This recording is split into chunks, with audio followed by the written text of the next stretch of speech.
जब कोलंबिया जैसा छोटा सा मुल्क और उनकी राष्ट्रपति लाल आंख दिखाकर अमेरिका को अब उनके नागरिकों को बेइज्जत और अपमानित करने के बारे में उनको सही मार्ग दिखा सकता है, तो आप क्यों नहीं? The standard operating procedure for deportation by aircraft used by ICE that is effective from 2012. I repeat, that is effective from 2012. Provides for the use of restraints.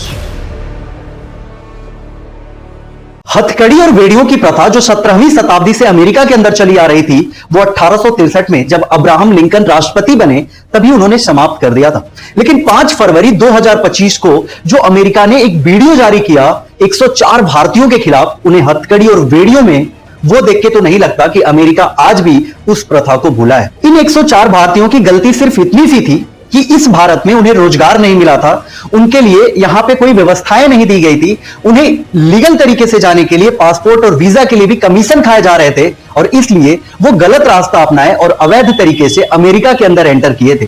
ठीक है, उनकी गलती थी, लेकिन वो थे तो भारत के नागरिक ही।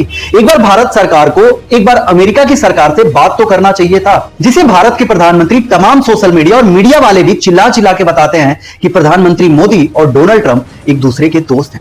चलो एक समय के लिए मान लेते हैं कि अगर ये चीजें बाइडेन के समय हुई होती तो एक समय भारत कह सकता था कि बाइडेन से भारत की नहीं बनती, लेकिन डोनाल्ड ट्रंप के साथ तो भारत की बनती है, या सिर्फ ये हवा हवाई है? आगे आपको वीडियो में कुछ बताते हैं, इससे पहले जरा सा ये एस जयशंकर का वीडियो देखें। Sir, honorable members would be aware that the process of deportation is not a new one. I repeat, not a new one, and has been ongoing for several years. I would like to share with the House details of deportation from the United States since 2009. Their numbers years-wise as available with our law enforcement authorities is as follows.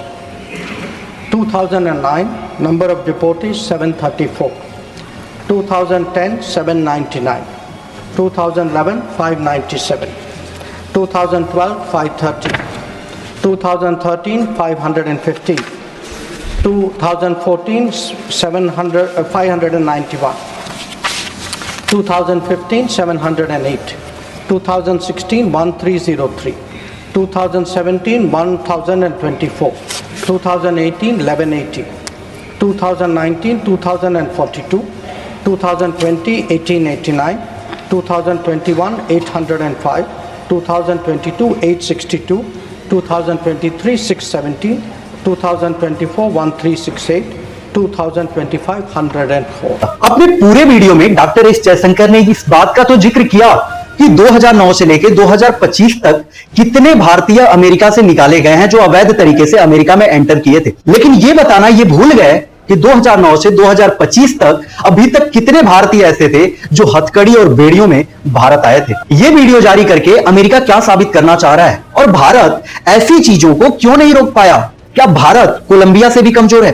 क्योंकि Colombia के राष्ट्रपति ने भी America की ऐसी हरकतों के लिए उसे टोका था, बल्कि अमेरिका के विमान को अपनी धरती पर कोलंबिया के राष्ट्रपति ने उतरने तक नहीं दिया था। उन्होंने कहा कि हमारे देश के नागरिक अगर अवैध तरीके से आपके देश में गए हैं तो हम बाइज्जत उन्हें अपने देश में वापस लेके आएंगे। और जब लेके आए अपने विमान से तो उनसे मिलने के लिए कोलंबिया के राष्ट्रपति एरोप्लेन में भी गए थे। लेकिन क्या भारत के प्रधानमंत्री, या छोड़ो प्रधानमंत्री को, उन राज्यों के मुख्यमंत्री जिनके राज्य के लोग भेजे गए थे उस फ्लाइट से, क्या वो मिलने उनसे गए? अमेरिका के अंदर जो भारतीय गए थे उनका मकसद सिर्फ इतना सा था कि वो अपनी रोजी रोटी चला सके।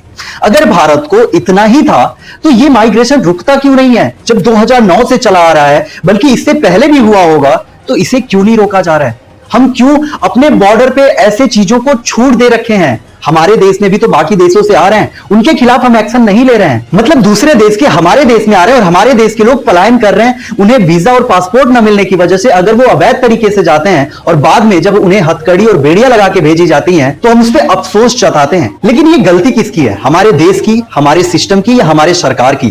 क्योंकि भारत में अगर उन्हें रोजगार मिलता उनके काबिलियत के हिसाब से, भारत के अंदर उन्हें वो सारी व्यवस्थाएं मिलती, तो क्यों जरूरत पड़ी उन्हें अमेरिका जाने की? ये जान के आप आश्चर्यचकित हो जाएंगे कि अमेरिका 104 भारतीयों को जो भेजा है वो कोई नॉर्मल फ्लाइट से नहीं भेजा है। अगर इन्हें नॉर्मल फ्लाइट से भेजता तो उसके पर घंटे के चार्ज 4000 से $5000 पड़ते, लेकिन वो वायुसेना की विमान से भेजा है C1 ग्लोब स्टार, जिसकी 1 घंटे की चार्ज 40,000 से $50,000 तक आती है। ये अमेरिका क्या साबित करना चाहता है? पूरी दुनिया को क्या अपने बस में करना चाहता है? यही ट्रंप थे जो अमेरिका में चुनाव से पहले कहते थे कि जब हमारी सरकार बनेगी तो हम देश में एक अच्छी सरकार चलाएंगे, हम पैसे बचाएंगे। और इतने ज्यादा पैसे खर्च करके अमेरिका क्या भारत को साबित करना चाह रहा है? क्या अमेरिका अपनी पावर भारत को दिखाना चाहता है कि अगर तुम हमारे सामने आंख दिखाए तो हम तुम्हें छोड़ेंगे नहीं? मतलब अमेरिका के ये सारी चीजें करने का यही मतलब। एक समय के लिए मान लेते हैं कि कोलंबिया के साथ तो अमेरिका का 36 का आंकड़ा रहता है और फिर भी कोलंबिया ने नहीं उतरने दिया अपने धरती पे वहां अमेरिका के विमान को। लेकिन भारत, जिसे अपना मित्र बताता है, उसके साथ तो बात कर सकता था। ऐसा तो नहीं कि वो विमान बिना बताए, भारत के बिना जानकारी के भारत में आ गया हो। वो विमान भारत में आने से पहले भारत को बकायदा खबर हुआ होगा। हमारे देश में इन सारी चीजों की खबर रखने वाले विदेश मंत्री ये भी एक ऐसी संतुष्टजनक बातें नहीं रख पा रहे हैं जिससे आम जनता को भरोसा हो सके। देखिए, हमारे देश की विपक्ष होती ही है आवाज उठाने के लिए, लेकिन कोई भी दूध का धुला नहीं है, ये बात आप भी जानते हैं। हमारा वीडियो अगर आप देख रहे हैं तो हमारी वीडियो किसी भी सरकार के पक्ष में नहीं होती है, बल्कि आम जनता को उसके कर्तव्यों की कीमत क्या है उसकी पहचान कराना ही हमारे वीडियो की मकसद होती है।